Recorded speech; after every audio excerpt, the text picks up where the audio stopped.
I'm going to replace the passenger side, front brake pads and rotor.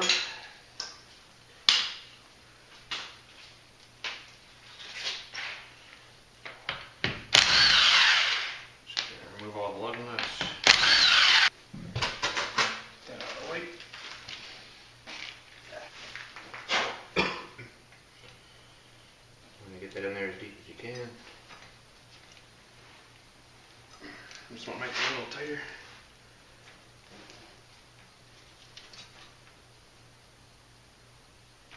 Just trying to strip. Not good. Sometimes to remove a rotor set screw like that that's rusted in good, it's good to hammer on it with a punch. Helps break up the rust. Fit a pry bar right in the fins of the brake rotor. That'll help to hold it. And get that as deep as you can. And there it goes. You can turn the wheel towards you, pull off your dust caps from the caliper slides. There's one on the top and bottom. So this one is the 7mm Allen head socket, and the lower one. This one's tighter. There we go. Now there's no brake pad wear sensor on the passenger side. They're only located on the front left and the rear right.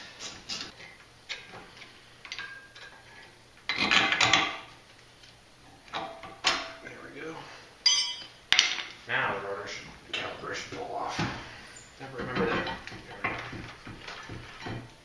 Nice and easy. So you can pull out this caliper is kind of, this pad is kind of stuck. As you get rust builds up or dirt, I don't know, whatever builds up in these things. Guess I'll remove this one. There we go. Hang that up on the spring again with our bungee cord. Just loop that over the spring.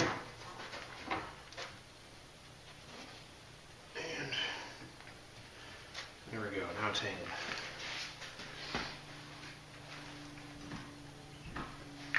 Next step is the 16mm caliper bracket bolts. Get the brake rubber out for this one. To break them loose.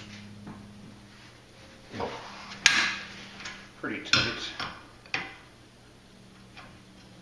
Probably wouldn't be able to get that loose with a 3/8 ratchet.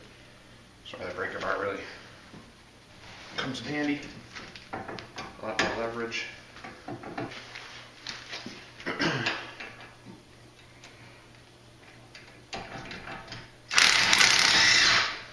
That's a lot easier.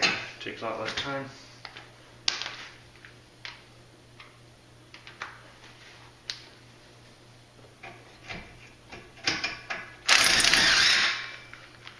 Out comes the caliper bracket. Next comes the rotor. And side stuck out as well.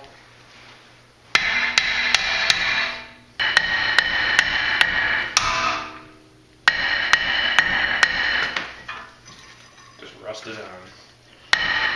Get a bigger hammer.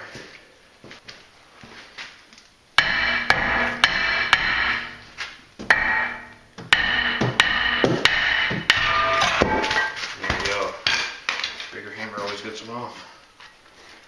Yeah, you really beat up the rotor, but I'm replacing it so it doesn't matter. Surface up a little bit.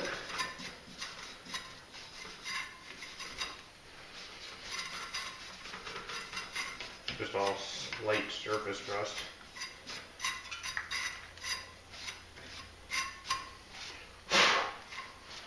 Good enough. Put a little bit of anti-seize on this bolt as well. Let's see what's my side. Just don't want it to seize up and rust again whenever I have to remove this in the future.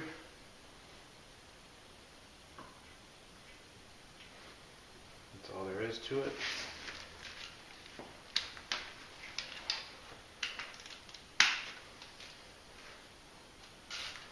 Remember, when you tighten this, just snug. Don't have to go crazy, because all it does is hold the rotor on when you remove your wheel. That's tight enough.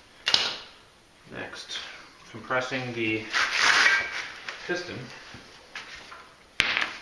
in the caliper.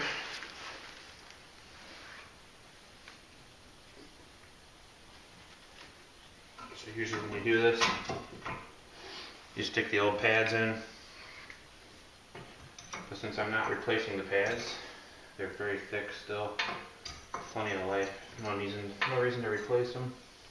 I'm just going to put the old pads back in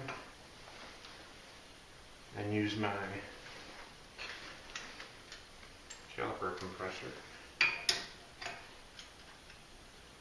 I guess you could compress this by sticking it straight in the piston hole, or the piston, but this threaded rod on this isn't that long, so I don't think it would compress all the way. But when you've got the brake pads in there, there's plenty of room.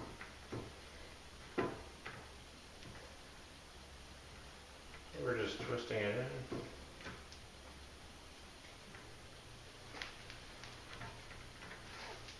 I don't know if you can actually see it moving or not, but that is fully compressed. Back it off.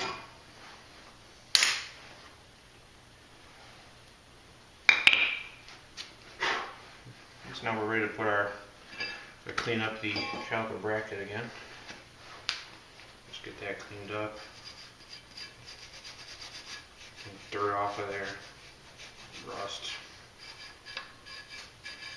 I want the brake pads to be able to slide smoothly.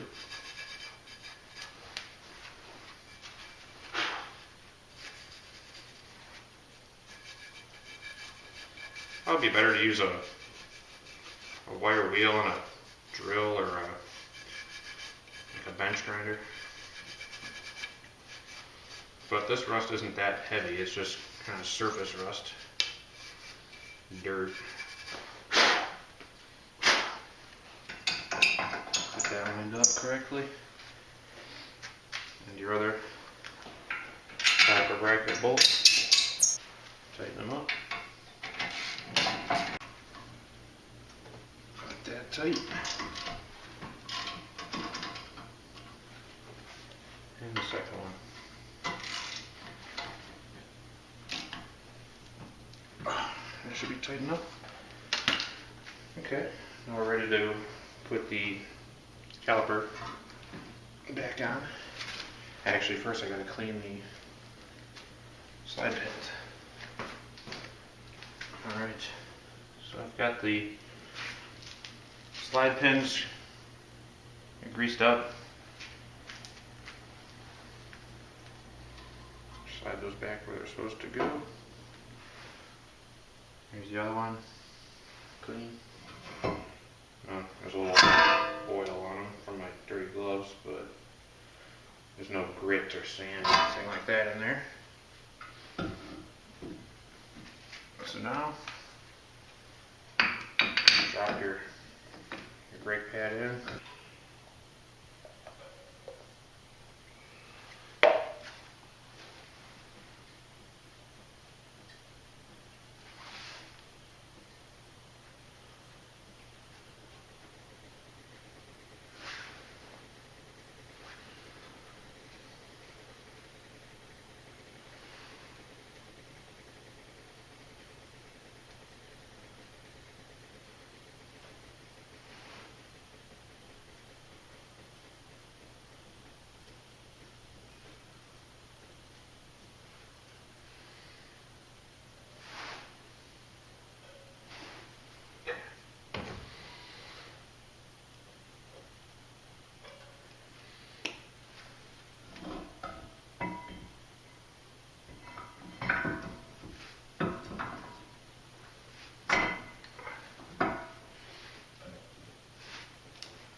back on.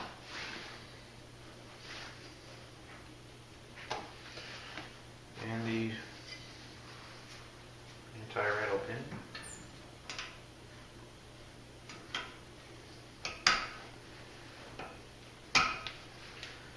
And it's in. That's all there is to it. Remove your bungee cord, don't leave that up in there.